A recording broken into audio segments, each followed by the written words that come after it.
Et rebonjour à tous, j'espère que vous allez toujours bien et que vous êtes toujours bien en forme. Je vois qu'il y a des petites battles dans le chat entre One Piece et les autres animés. Alors oui, franchement, je vous soutiens, notamment Faël. One Piece restera indétrônable. Voilà. Après avoir parlé un peu de choix personnels, on va parler aujourd'hui du live métier de ce matin. Donc comme je vous l'ai annoncé tout à l'heure avec Céline, c'est un live métier qui risque de vous passionner, je pense vraiment, parce qu'on va parler de jeux vidéo et on va parler de développement de jeux vidéo et de plein d'autres choses, de graphisme aussi.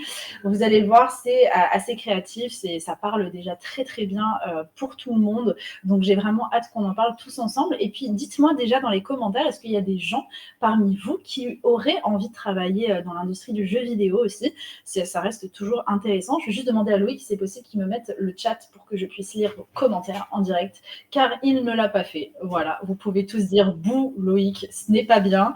Je vous soutiendrai. Donc voilà, en modération, on a Erwan, donc n'hésitez pas, il va un petit peu restructurer tout ce qu'on est en train de se dire pour pour que ce soit plus simple aussi pour vous pour la prise de notes, parce que n'oubliez pas, il faut prendre des notes pour la synthèse et votre livret de stage. Donc je compte sur vous pour poser plein de questions, mais aussi prendre des notes et puis vraiment vous poser des questions en vous disant est-ce que c'est quelque chose que j'aimerais faire plus tard. Donc là, je vois tout le monde qui est OK, ouais, tout le monde est chaud, donc c'est très bien, on va pouvoir commencer. Donc je vous propose de regarder tout de suite le sommaire de cette interview, qui je vous rappelle sera faite pour comprendre un peu mieux le métier de notre professionnel aujourd'hui. Donc on va commencer avec en quoi consiste son métier, on va passer au cas concret, quel est son parcours, on va voir ce qu'elle préfère et ce qu'elle aime un peu moins dans son métier, et on terminera avec clichés et anecdotes. Donc, c'est un métier qui reste extrêmement visuel. Donc, vous allez voir, on va avoir des petites photos pour nous illustrer tout ça. Enfin, plutôt capture d'écran. Vous comprendrez un peu plus tard. Et sans plus attendre, on va accueillir la professionnelle du jour, la star de notre programme. Il s'agit de Cécile. Cécile, comment est-ce que tu vas? Bonjour tout le monde. Bah écoute, ça va très bien. Très contente d'être ici et de pouvoir répondre un peu aux questions parce que j'ai bien conscience que c'est un métier qui semble un peu hermétique des fois, alors que c'est complètement accessible et c'est un vrai métier comme tout le monde. C'est vrai, parce que quand tu penses aux jeux vidéo, tu te dis tout de suite, bah tiens, c'est juste pour mon loisir, mais je ne peux pas imaginer réussir à trouver un métier qui me rapporte l'argent, la créativité et en même temps qui soit dans mes loisirs. Oui, Alors que ça alors existe. que... et puis en plus, il y en a beaucoup. Le jeu vidéo, c'est un milieu qui est très vaste. Donc moi, je vais vous présenter mon métier à moi, mais ce n'est qu'une toute petite pièce du puzzle entier qui sert à créer des jeux vidéo. Bien sûr, j'ai trop hâte que tu nous en parles un peu plus. Donc, on a des réactions dans le chat déjà. On a Reda qui nous dit franchement, j'aime beaucoup les jeux vidéo, mais j'ai entendu beaucoup trop d'histoires de gens surtravaillés et sous-payés pour travailler dans cette industrie. Bon, ça, tu vas peut-être un peu pouvoir nous éclairer sur tout ça. Alors, parce que quel est ton poste exactement et qu'est-ce que tu fais au quotidien, si tu peux nous résumer ça très rapidement avant qu'on vienne un peu plus dans les détails après. Alors moi spécifiquement, dans le studio dans lequel je travaille, je suis 2D artiste et concept artiste. Donc je fais de la conception visuelle pour les éléments qui seront ensuite modélisés ou fignolés pour être mis dans le jeu vraiment final. D'accord, donc en fait, c'est Oui. grâce à toi, par exemple, là, si on. Bon, je vais prendre l'exemple de Fortnite parce qu'on en a parlé avec tout le monde. Si par exemple, quand tu marches, s'il y a un buisson, ça peut être toi qui as modélisé, par C'est exemple, les. ça. Ou D'accord. les skins des personnages, par exemple, quand ils ne viennent pas de licences Oui. très connues où il y a déjà des attentes, ils sont conceptualisés visuellement à l'avance. Parce que du coup, en gros, mon métier, moi, c'est déblayer les pistes pour Ouais. savoir ce qu'on veut pas. Et du coup, voilà, on déblaye et ensuite on fait OK, ça, on veut ça. Et dans ce cas-là, on le produit. On le donne Ok. aux artistes 3D ou aux artistes, à tout ce qu'il faut, les animateurs, les programmeurs, etc. Et ensuite, ça part dans le jeu. Ok, donc c'est trop bien. Enfin, il y a vraiment un côté créatif. Donc Ouais, j'imagine dans ces cas-là, tu peux pas non plus designer n'importe quoi, enfin faire des pas graphismes du sur tout. n'importe quoi. Si ton jeu est plutôt du style sur la guerre, mettons, j'imagine que tu vas pas faire des tutus au perso principal, quoi. Non, non, non, exactement. Du coup, toute l'équipe de concept visuel est sous la régie, entre guillemets, du directeur artistique ou de la directrice artistique, qui est la personne qui se charge de garder la cohérence visuelle du jeu et aussi de la définir quand on est vraiment au tout début de l'idée et de la genèse. En général, le directeur ou la directrice artistique travaille en duo avec un ou une directrice creative director, donc directrice ou directeur créatif, qui se charge plutôt de garder la cohésion là, sur l'ensemble du jeu, c'est-à-dire c'est quoi l'expérience qu'on veut donner au joueur ou à la joueuse, et comment est-ce qu'on atteint ce but, que ce soit visuellement, dans les mécaniques de jeu, voilà, c'est vraiment comme un réalisateur de film, par exemple, Oui, ou bah, une c'est ça. réalisatrice. C'est ça, comme on dit, pour qu'il y ait l'ambiance, que ce soit dans les codes couleurs aussi, j'imagine, dans les Exactement. univers. Et en même temps, c'est la personne qui se charge de parfois récupérer les idées de l'équipe, parce que l'équipe a forcément force de proposition, et du coup, cette personne peut se retrouver enrichie par l'équipe, mais c'est elle qui fait le tri, un peu de ok, ça correspond à la vision, ça peut-être pas, ça voilà, donc faut voir. Donc moi, je suis un petit morceau de la partie graphique, des propositions de ok, mais on pourrait faire ça, on pourrait faire ça. Et comme tu dis, donc on a les contraintes visuelles et des thèmes du jeu. Et en plus, donc on a les thèmes du jeu, les contraintes de direction artistique, par exemple, si c'est un jeu qui est ultra réaliste, bah, tu vas pas faire des cartoons, ou vice-versa. Si c'est très stylisé, tu vas pas... Typiquement, Fortnite, c'est un jeu qui est plutôt stylisé visuellement. Tu vas pas d'un seul coup mettre un arbre photoréaliste en plein milieu de la map. C'est clair. Et ensuite, il y a, pour le concept art, on est aussi très contraint par ce qu'on va appeler les contraintes gameplay, parce qu'on illustre des choses du jeu, des mécaniques. Ça va être des choses qui sont en lien avec les mécaniques, qui sont de jeu, qui sont en lien avec les règles. Et on illustre, donc nous, on apporte la visualisation de ça. Donc évidemment, il faut qu'on fasse des visuels qui fassent un peu sens avec ces choses-là. Imaginons que tu designes une arme. Si c'est une arme qui va très très vite, tu vas peut-être pas faire un énorme bazooka qui a l'air de peser 3 tonnes. Il faut faire un truc où tu fais ok, c'est une arme qui va vite, donc on essaye de garder une cohésion. Oui, forcément. Voilà. Ok, mais ce qui est rassurant dans ce que tu me dis là aussi, c'est que du coup, vous êtes en équipe, donc chacun gère un peu son pôle, donc gère les choses sur lesquelles il travaille, mais en soi, il y a beaucoup de réunions, j'imagine. En mission, par exemple, tu peux avoir au quotidien, il y a quand même des réunions pour se dire, bah tiens, moi, je vous propose ça pour, comme tu parlais là d'une arme, de faire, je sais pas, un petit pistolet. Je vous propose ce type de pistolet, est-ce que ça vous va ou non, pour ensuite que tout le monde soit d'accord et que tu continues ton travail dessus. Exactement. Alors, moi, dans mon studio, donc pour contextualiser, moi, je suis dans un studio qu'on va appeler Triple I. Donc, on est un studio indépendant parce qu'on n'est pas géré par une boîte au-dessus de nous. Mais par contre, on a quand même, on essaye d'avoir un niveau de qualité assez fort. Et du coup, on est une 60aine d'employés, sachant qu'on est en équipe parce qu'on a plusieurs projets. Sur chaque projet, on est entre 10 et 20 personnes. Et on essaye du coup, même 20 personnes, ça permet d'atteindre déjà un niveau de qualité qui est supérieur à des jeux qui sont développés par 5 personnes, 3 personnes, une seule personne. Et donc, on est au milieu de l'autre côté, il y a des boîtes comme Ubisoft, où ils ont des studios où ils sont 200, 500, et après on va à Rockstar, où ils sont littéralement 2000. Ouais. Et là, c'est des forces de frappe un peu autres. Exactement. Donc, en général, plus il y a de gens, plus il y a de réunions, parce qu'il faut fédérer les choses. Il y a plus de management, il faut vraiment savoir qui va où. Parce que quand tu as 2000 petites mains, il faut qu'elles fassent, faut pas qu'elles fassent 2000 petits trucs qui vont pas là où tu veux. Et moi, dans mon studio, donc effectivement, souvent, on va avoir plutôt de la discussion de personne à personne. Donc, des fois, quand on a besoin de parler longtemps, effectivement, on va faire une réunion. Par exemple, dans le jeu, tu peux avoir des factions qu'il faut jouer, qui sont différentes. Et si on en fait une nouvelle, là, on va faire une réunion où le ou la directeur artistique ou directeur créatif va prendre l'équipe, être en mode, OK, la nouvelle faction, on part sur ça. Les idées préalables, ce serait plutôt ça. Une faction, par exemple, imaginons dans un jeu de rôle, tu peux avoir une faction avec des nains, tu peux avoir une faction avec des humains, tu peux avoir une faction avec des dragons. Mais c'est quoi, c'est des univers? Faction, c'est plutôt, ça va être un clan, un groupe, D'accord, ok, comme des petites armées, quoi. C'est ça. Donc, selon le jeu, c'est pas forcément des armées, mais tu peux choisir ce dans quoi tu vas jouer, par exemple, dans plusieurs jeux.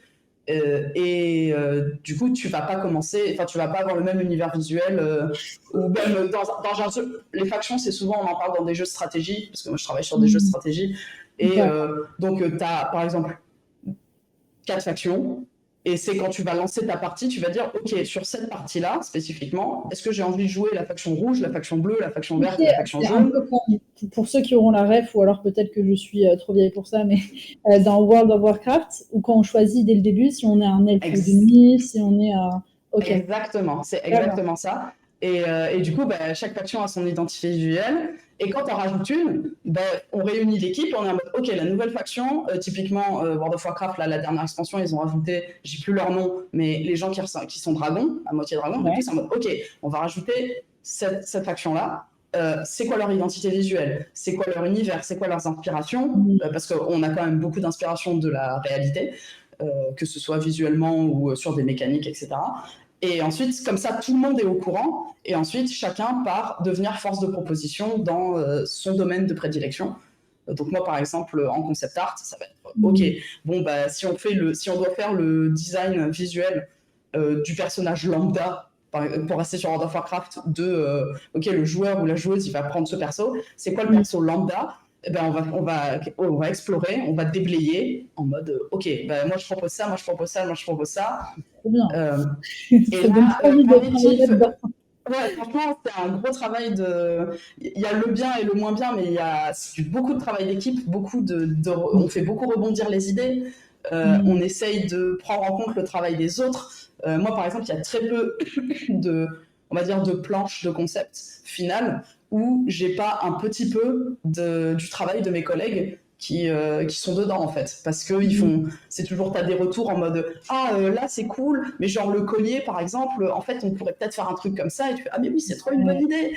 Donc c'est ça. Donc, après dans tout ça, je te propose qu'on mette juste, on affiche les photos que tu nous as partagées déjà pour les avoir en même temps, comme ça tout le monde peut regarder. Il y a énormément de questions dans le chat, mais moi j'en avais une avant d'en d'autres, c'est que du coup, pour faire tout ça, il faut faire de la veille. Donc, j'imagine aller regarder ce qui se fait ailleurs, aller trouver des inspirations. Parce que là, tu me parlais de collier. Je sais pas, j'ai n'importe quoi. Mais là, effectivement, dans ce jeu, comme là, on peut voir les illustrations, c'est une thématique un peu dans le désert. Est-ce que vous allez chercher des colliers dans un type un peu plus, je sais pas, dans un certain univers pour coller un peu avec le lieu dans lequel vous faites le jeu?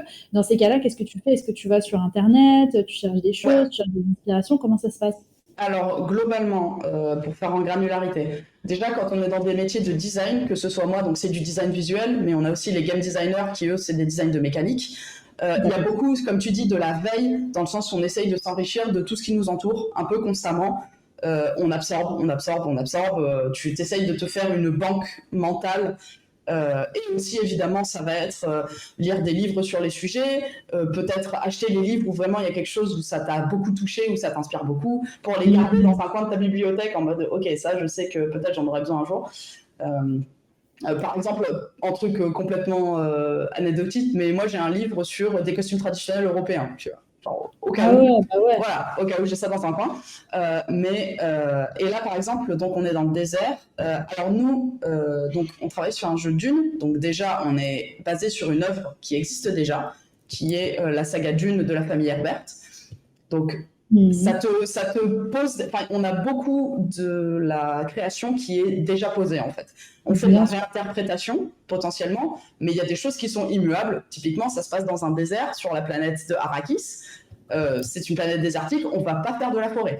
Donc voilà, ça c'est déjà posé. Mais par exemple, pour avoir des inspirations aussi, au tout début de la conception du jeu, on a fait venir un géologiste qui nous a un peu parlé de son métier et qui nous a expliqué des formations rocheuses, des couleurs de roches, pourquoi est-ce que tu as ces cailloux avec ce sable à certains endroits dans le monde, histoire parce que nous, il faut les garder, et aussi nous ouvrir l'esprit vers des choses qu'on ne connaissait pas nous. Hein. Bien sûr, mais c'est ça ce que j'allais dire, c'est qu'au final, déjà de une, ça te permet d'enrichir un peu ta culture et ce que tu connais du monde, mais en plus de ça, il ne faut pas des incohérences. J'imagine que si tu mets, comme tu me disais, dans un désert, hors contexte d'oasis, un énorme arbre super vert, c'est pas logique. Donc pour les joueurs, ils peuvent se dire, je me sens pas dedans parce que on dirait pas la réalité.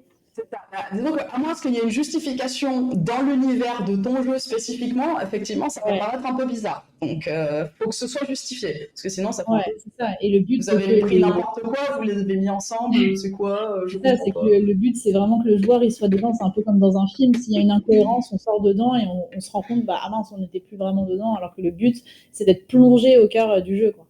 Exactement, c'est tout à fait ça. Et d'ailleurs, c'est souvent le ou la directeur créatif et le ou la directeur artistique qui sont vraiment les piliers de la cohérence dans le jeu et qui se chargent aussi de guider un peu tout le monde parce que nous, quand on travaille, on finit un peu la tête dans le guidon, tu vois, t'es en mode ok, je design mes petits cailloux, je design mon petit sable, là dans Dune aussi du coup ça va être, il y a des villages, il y a des unités de combat, il y a des unités de ressources et tu designes tout ça et des fois tu sors pas la tête du guidon et t'as ton directeur ou ta directrice qui arrive et qui fait mais ça colle pas à ce qu'on a dit avant. C'est nul, ça. Et tu fais, non, voilà, je fais ouais, mais totalement. C'est génial. Et du coup, ce jeu, il s'appelle comment? Et aussi, est-ce que c'est un monde ouvert? Est-ce que tu pourrais un petit peu légèrement nous le présenter un peu? Ouais, alors le jeu s'appelle Dune Spice Wars. C'est un jeu de stratégie qui est spécifiquement un 4X. Donc c'est une niche dans les jeux de stratégie, les 4X. C'est des jeux d'expansion, en fait, les 4X. Donc, tu vas, par exemple, nous, le but, c'est la conquête de Dune. Donc, tu commences, en général, ça te met sur une carte que tu ne connais pas, genre qui est un peu cachée, pour celles et ceux qui ont peut-être joué à des jeux comme Age of Empires, Civilisation, etc. Donc, tu as une carte un peu cachée. Donc, toi, tu commences sur ton territoire et tu vas faire de la reconnaissance. Et par plein de moyens différents, tu peux faire un choix de chemin militaire, mais tu peux faire de la diplomatie, tu peux faire de la philosophie, de la technologie, etc. Tu vas t'étendre, c'est ça, et essayer de conquérir le plus de territoire, entre guillemets. Parce que par exemple, une victoire philosophique, c'est pas de la conquête de territoire, mais tu dois remplir des conditions pour gagner. Et en gros, c'est un peu une course contre la montre par rapport aux autres gens qui sont avec toi ou les IA, genre les ordinateurs qui sont avec toi et qui sont là et qui essayent aussi de gagner, évidemment. Donc voilà. Ouais, c'est sûr. Ok, ouais, donc il y a plein de choses. Donc je te propose juste qu'on réponde à quelques questions dans le chat parce que désolé les amis, je regarde toutes vos questions, mais malheureusement je suis à fond dedans là, donc j'ai vraiment du mal à prendre un peu de recul. Mais alors en tout cas, il y a Ino qui nous a dit dans les commentaires que lui, à part des jeux Roblox, il créait pas grand chose, mais déjà je tenais à dire que c'est déjà super cool d'être à l'initiative d'essayer de créer des jeux vidéo et je trouve ça génial que de plus en plus il y ait des possibilités de créer ses propres jeux. C'est vraiment trop cool. Et puis en plus de ça, ça apprend plein de choses. Si par exemple par la suite, Ino, tu veux travailler un peu dans les jeux vidéo, ça pourra que te servir d'avoir eu cette première expérience par toi-même sur ton loisir. On a aussi Isalis qui nous a dit, t'as demandé s'il y avait des sites pour créer des jeux vidéo. Est-ce que tu en connaîtrais peut-être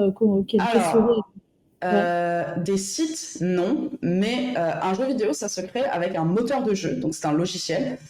Il y a des moteurs de jeu qui sont gratuits et accessibles en ligne. Par exemple, pour des jeux, on va aller vers des moteurs plutôt accessibles au début. Vous allez avoir des choses comme RPG Maker ou Game Maker, qui sont peut-être pas gratuits, mais ils sont pas très chers par rapport à ce que tu peux faire avec. Il y a un moteur qui s'appelle Godot aussi, qui est gratuit.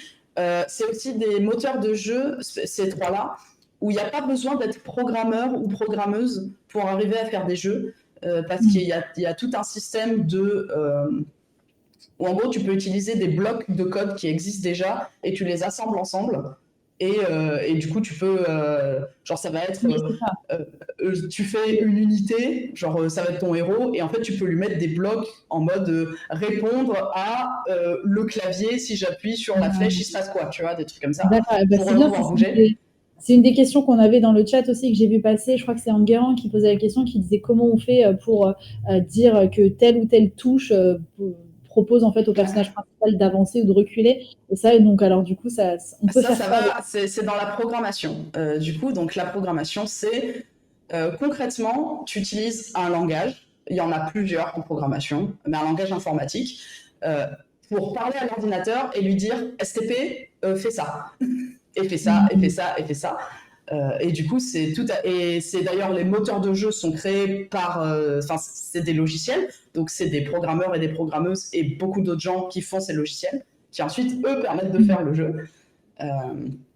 Ok, Et donc voilà. Et ensuite, en moteur un peu plus puissant, je finis, il y a Unity et Unreal Engine qui sont gratuits.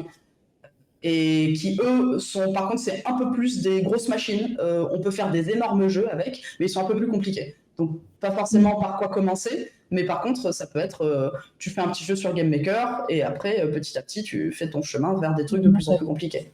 Ça fait une expérience. Je vois Loïc qui me disait oui comme ça. Quand tu disais justement, n'hésitez pas à liker le commentaire de Loïc qui vient de mettre avec tous les logiciels. Faites une capture d'écran ou notez-le sur votre cahier en tout cas pour pouvoir les revoir une fois que vous rentrez chez vous si ça vous intéresse. Enfin, moi, je pense toujours que c'est toujours intéressant d'aller regarder au moins un peu ce qu'on y fait. Et voilà, donc alors on a quand même pas mal. Il y a Ibrahima qui dit Ino, comment tu fais pour être si intelligent? Ino, pour te remettre dans le contexte, c'est la personne qui fait des jeux aussi sur Roblox. Oui. En soi, Roblox, alors c'est pas un moteur de jeu dans le sens où c'est déjà un jeu, mais par contre, il y a ce qu'on appelle le modding, qui est du coup et c'est une communauté qui existe depuis aussi longtemps qu'il y a eu des jeux vidéo, et c'est des gens qui apportent des modifications, c'est pour ça que c'est du modding, des modifications à des jeux préexistants. Roblox, du coup, c'est du modding très extensif parce que tu peux faire des jeux de beaucoup, enfin de très loin. Mais par exemple, un jeu très connu où il y a eu des communautés de modding incroyables, t'as Skyrim, où tu peux tellement modifier le jeu que c'est même plus Skyrim à la fin. Et c'est une pratique qui est tout aussi valide que faire son jeu de zéro, parce que ça t'apprend tout à fait comment un jeu ça fonctionne, ça t'apprend les mêmes choses, ça t'apprend à faire des assets de jeu, ça t'apprend à voir la logique de programmation, etc. Donc c'est tout à fait valable et c'est une très très bonne expérience. Ok, bon, bah, super. Bah, écoute, malheureusement, le temps file à une vitesse folle. Je peux nous en parler. Je te propose qu'on revienne un petit peu juste rapidement sur les photos que tu nous as partagées. Parce qu'elles sont vraiment super, donc ce serait dommage de les perdre. Et ensuite, je te demanderai aussi de nous détailler un peu tes missions principales effectuées dans ta journée type, en fait. Ce que tu fais carrément. Voilà, je te laisse rapidement la parole. Alors, du coup, on va commencer par les deux premières images, donc celle où il y a le désert. Tout en haut à gauche, vous avez, c'est pas moi qui l'ai fait, mais c'est mon directeur artistique c'était au tout début du projet, donc maintenant c'était il y a un peu plus de 2 ans, et il a fait ce qu'on va appeler un mock-up. Donc c'est un asset graphique, donc un dessin, où on essaye de représenter, le joueur ou la joueuse, quand il jouera à notre jeu, au final, il verra quoi, tu vois. Donc ça prend beaucoup de choses en compte, mais ce sera quoi un écran de jeu. Et évidemment, vu qu'on n'a pas de jeu à ce moment-là, parce qu'on est à la genèse de l'idée, on fait des dessins à la place, en mode, il pourrait y avoir cette information-là, et puis au milieu de l'écran, du coup, si on voit, par exemple, nous, c'est sur une planète, c'est un désert, donc est-ce qu'on voit le désert de dessus, est-ce qu'on le voit pencher, etc. Donc ça, c'est en haut à gauche, et au milieu, vous avez une capture d'écran du jeu final. Donc vous voyez qu'il y a quand même des différences par rapport au concept, mais qu'en même temps, ça a permis de déblayer plein de pistes on n'est pas à la première personne, on n'est pas à la troisième personne. Nous, on a fait une caméra un peu penchée. Au final, on n'est pas complètement vu de dessus. Enfin, voilà. La troisième image, c'est juste une capture d'écran de moi, mon outil de travail. Donc, on utilise, en tant qu'artiste 2D, on va surtout utiliser des logiciels comme... moi, j'utilise Clip Studio Paint, qui s'appelle aussi Manga Studio, mais il y a Photoshop, qui est très connu. Krita, qui est... un peu moins connu parce que c'est un logiciel un peu récent, mais surtout c'est un logiciel gratuit en open source, donc je le recommande. C'est tout aussi puissant que Photoshop, c'est juste pas tout à fait la même logique. Voilà, il y a vraiment... on est moins... Vu que nous, on n'interagit pas directement avec le moteur de jeu, on produit, ça ne finit pas dans le moteur à proprement parler, on fait des images. En général, on n'est pas trop contraint par le moteur, par le logiciel qu'on va utiliser pour faire notre travail.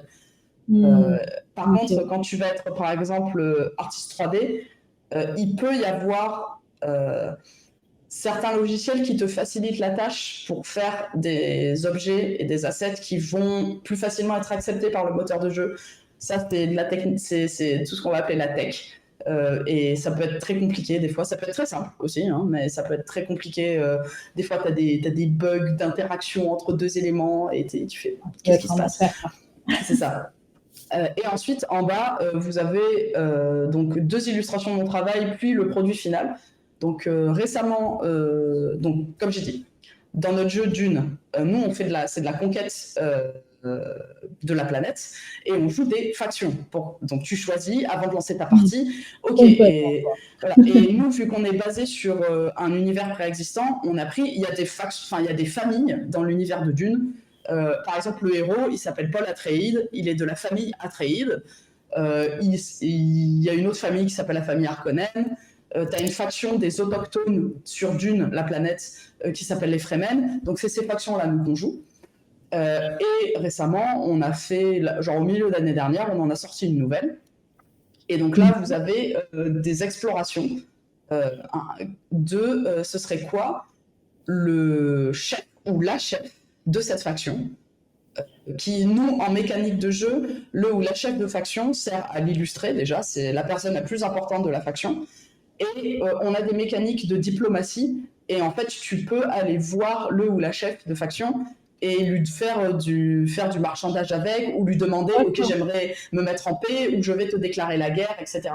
Donc voilà, ça sert aussi à illustrer la faction dans la diplomatie. Donc là, par exemple, vous avez des pistes, c'était un peu dans le premier tiers de l'exploration, je dirais, où on avait un peu défini, ok, cette faction-là, nous, on a choisi de s'inspirer du bassin méditerranéen, globalement, en influence, donc que ce soit Nord-Afrique ou Sud-Europe. Donc on déblaye un peu en mode, ok, bon, qu'est-ce qu'on veut comme ambiance? Ça, c'était le concept final. D'accord. Donc, ah oui, ok. Voilà, c'est de l'itératif. Donc en fait, là, vous avez que 2 images, mais on a dû bien faire, vu que c'est un truc très important du jeu, on fait beaucoup d'itérations, il y a des choses qui en demandent moins, hein, mais voilà, à chaque fois, on affine en fait. On fait, ok, on commence large, et puis on affine vers la chose finale. Donc là, c'est le design final, qu'ensuite, on donne à un ou une artiste 3D, qui va se charger de faire le personnage, ce qui est la 3e image, du coup. T'as Mohamed qui nous dit le dernier, il est trop stylé. Voilà, ça, c'est le produit final. Donc, vous avez le personnage en 3D qui est derrière un arrière-plan que nous, on a dessiné en 2D, qui est du coup posé derrière et il y a le personnage 3D devant. Et voilà, ça, c'est le produit final. Donc, ça, c'est en jeu. Et quand vous allez faire de la négociation, vous allez la voir, sauf qu'en plus, elle va bouger. Parce qu'il y a des animateurs qui travaillent dessus, et elle va réagir à, typiquement, si tu lui proposes un marchandage où elle est en mode tu te fais un peu de ma tronche là quand même, genre elle fait non, on fait pas ça, ou si elle est d'accord, elle fait bah ouais, vas-y, on fait ça. Elle a pas l'air commode, hein. Alors ça, c'est l'identité des personnages, clairement. Cette famille-là, c'est un peu des bâtards, c'est-à-dire qu'elle est très forte en négociation. Elle fait de la politique et elle sait très bien poignarder les gens dans le dos, tu vois. C'est sa spécialité. D'accord, on l'évite. Exactement. Alors. Mais en même temps, des fois, il faut que tu marchandes avec elle parce qu'elle a des choses qui t'intéressent. Donc voilà. Ouais. C'est la politique. C'est de la politique. Le temps presse vraiment. Là, on aurait dû déjà terminer le live, donc on passe très rapidement, malheureusement. Sur la suite, donc le cas concret, globalement, on a vu à peu près tout, trouver le visuel pour un élément défini par le game designer, donc ça on a vu. Le problème, rester fidèle au game design et garder une cohésion visuelle, ça aussi on l'a vu, et solution, travail d'équipe, processus, j'ai du mal, itératif, ça on l'a vu exactement. Maintenant, on va passer rapidement à ton parcours. Tu as fait un bac scientifique, une mise à niveau art appliqué par la suite, un BTS design de produits et une école de jeux vidéo. Donc l'école de jeux vidéo, déjà, ça fait rêver. Est-ce que tu le conseilles? Est-ce que c'est une obligation, selon toi, comme diplôme, pour pouvoir accéder à ton métier par la suite ou pas? Une obligation, absolument pas. Le jeu vidéo, c'est un milieu assez incroyable dans le sens où vous pouvez y rentrer sans avoir aucun diplôme, sans avoir fait aucune étude, parce que ce qui prévaut le plus, quoi qu'il arrive, c'est votre portfolio. Donc, que vous vouliez faire de la programmation, du game design ou du visuel, si vous avez déjà fait des projets par vous-même, si vous avez déjà fait des choses, vous les mettez dans votre portfolio, et c'est ça qui prime sur quoi que ce soit. tu peux avoir un super diplôme, tu peux être moins intéressant pour la boîte que quelqu'un qui, dans son coin, a déjà fait genre 3 jeux, tout seul ou toute seule, et qui, en fait, connaît vachement bien le métier, dans le sens où c'est appris de manière empirique. T'as appris sur le tas, quoi. Donc, c'est pas obligé de faire une école. Ce que je dirais, c'est qu'une école reconnue par l'État, je précise, parce qu'il y a des écoles privées, prenez des écoles reconnues par l'État. Parce que mais une école, ça permet, par contre, plus facilement d'accéder au visa si vous voulez travailler à l'étranger. Parce que pour avoir des visas, il faut des niveaux d'études, etc. Donc, des niveaux reconnus. Vous n'êtes pas obligé de travailler dans le jeu vidéo, par contre, pour avoir ça. Hein. Vous pouvez très bien faire une fac d'histoire, une fac de lettres. Ça enrichira votre vie, ça enrichira ce que vous pouvez amener dans le jeu vidéo. Mais les diplômes permettent d'accéder au visa pour travailler à l'étranger. Et une école de jeux vidéo, ce que ça facilite, c'est de faire tout ce qui va être le réseau. Ce qu'on appelle le networking, le réseau, parce que les écoles, évidemment, les directeurs et directrices d'école parlent aux directeurs et directrices de boîtes de jeux vidéo.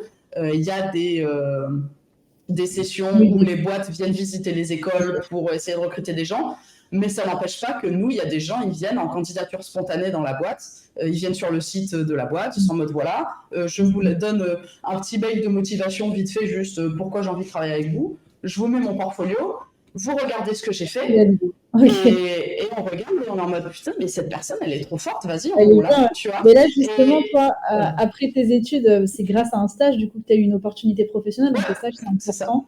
J'imagine que pour le coup, c'est vraiment primordial.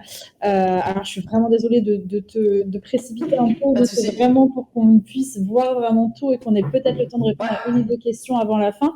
Donc, alors, dans ce que tu préfères dans ton métier, tu nous as dit résoudre les problèmes et le travail en équipe. Donc ça, comme tu nous expliquais, voilà, s'il y a un bug, il va falloir trouver d'où ça vient et puis le travail en équipe, parce que forcément, c'est vraiment ce qu'on appelle des brainstorming, donc des échanges d'idées avec tout le monde.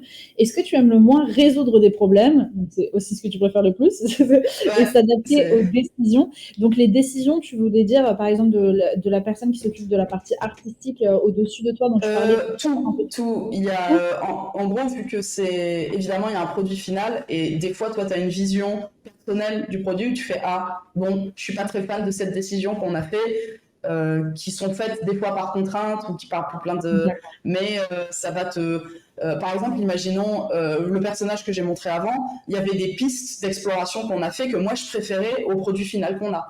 Mais c'est mon truc personnel, tu vois. C'est juste, évidemment, c'est du travail en équipe, donc t'es pas libre de faire ce que tu veux, donc t'es soumis aux décisions des autres, c'est normal. Et résoudre les problèmes, tout le monde a résolu des problèmes et des fois c'est très rigolo parce que tu t'amuses, parce que ça te stimule et des fois tu te tires les cheveux et c'est un casse-tête sans fin et t'arrives pas à trouver la solution et voilà, ça peut être très frustrant. Je comprends bien. Et enfin, pour cliché anecdote, tu nous as dit, une fois j'ai été amenée à retoucher un design une 15aine de fois et il n'est même pas dans le jeu au final. Alors ça doit être hyper frustrant. Voilà, comme dans les films, parfois il y a des films qui sont coupés. Exactement. Et alors, c'était quoi comme design? C'était donc dans les factions, il y a des unités physiques, genre des petits personnages qui marchent, mais on a aussi des vaisseaux spatiaux.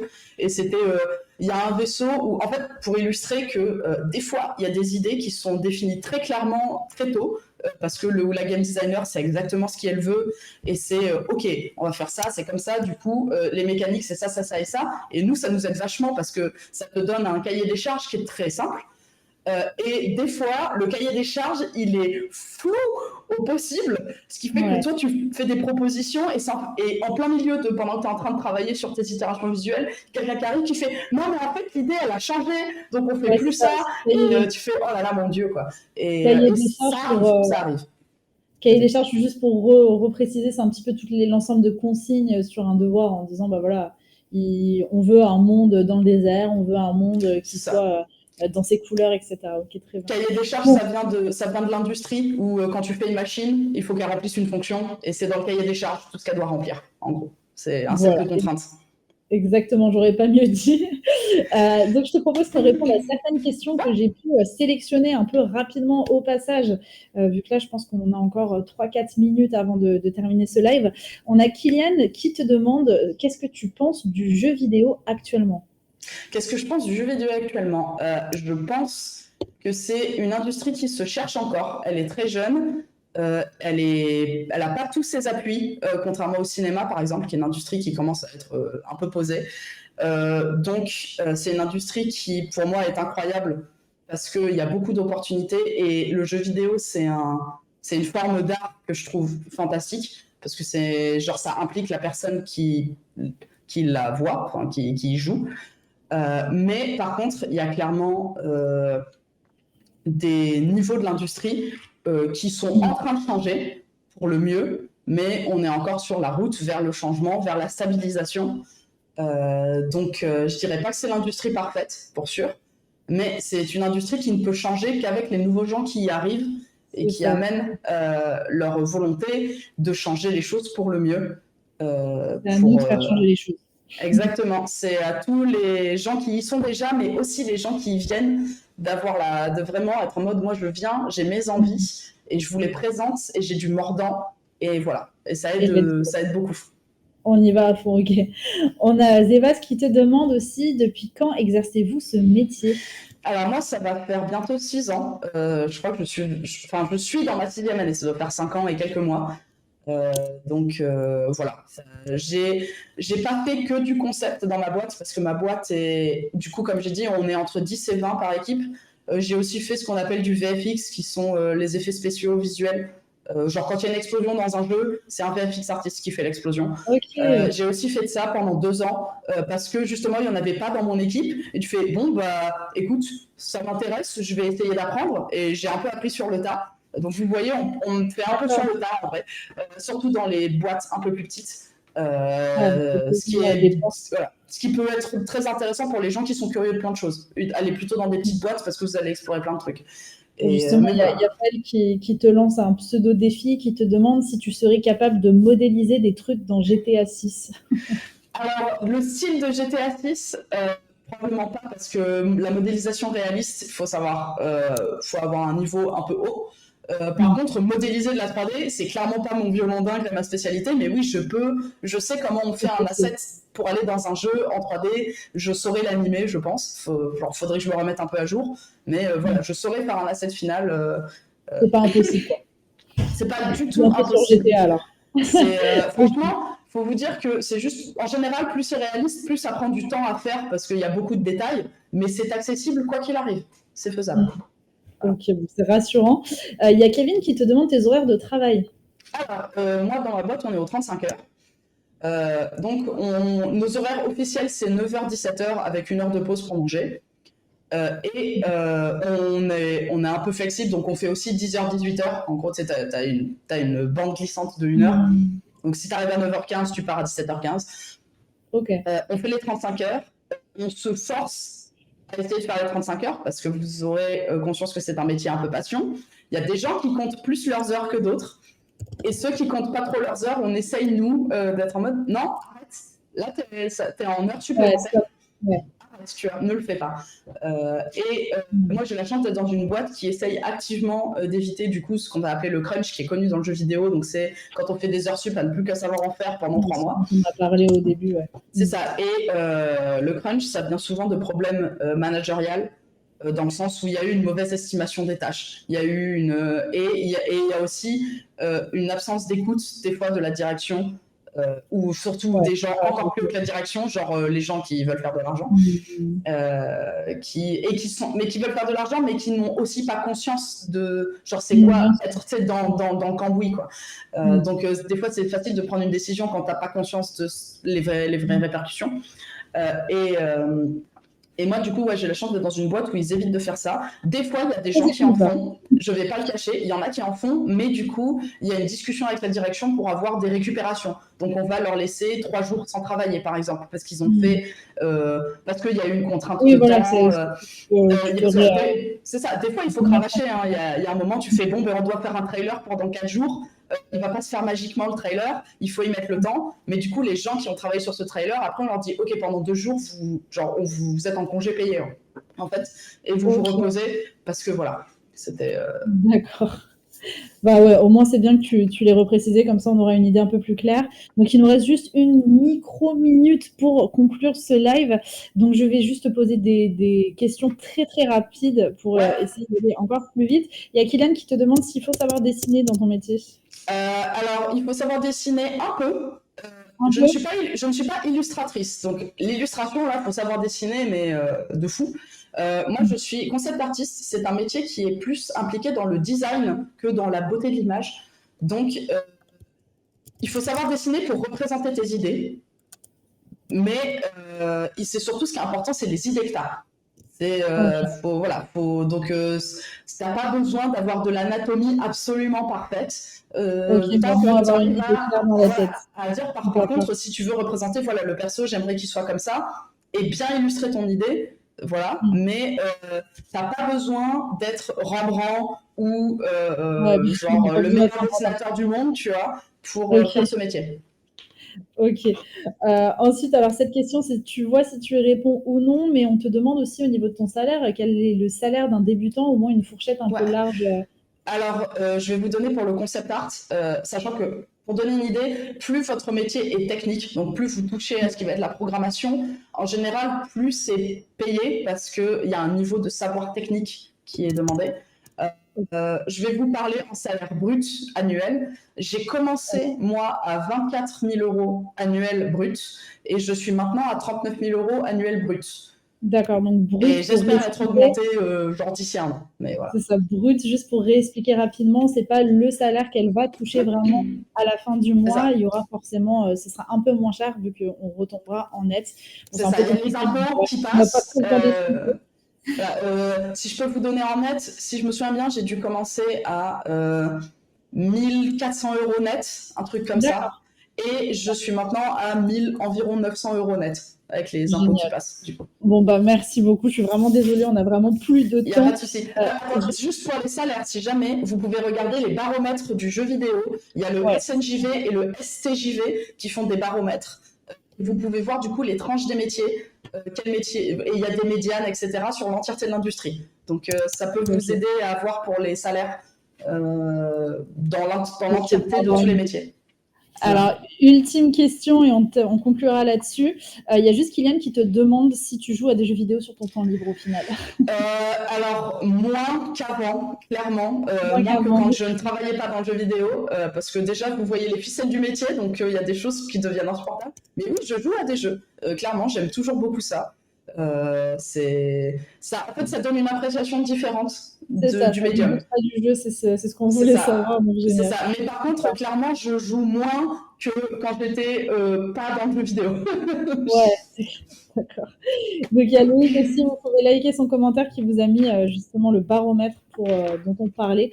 Voilà, donc j'espère que vous avez passé tous un très bon moment. Moi, j'ai appris plein de choses et j'avoue que j'aurais bien aimé que ce live métier dure un peu plus de temps parce que là, malheureusement, on a dû un peu speedrun la fin. Ouais.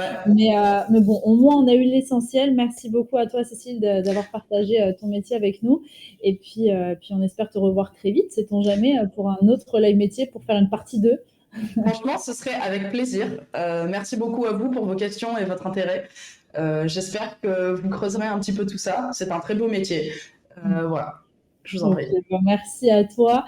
Et puis, nous, on fait une très courte pause d'un peu moins de 5 minutes et puis vous retrouverez le deuxième live métier sur une rédactrice web. Donc, on vous attend avec impatience. À tout de suite.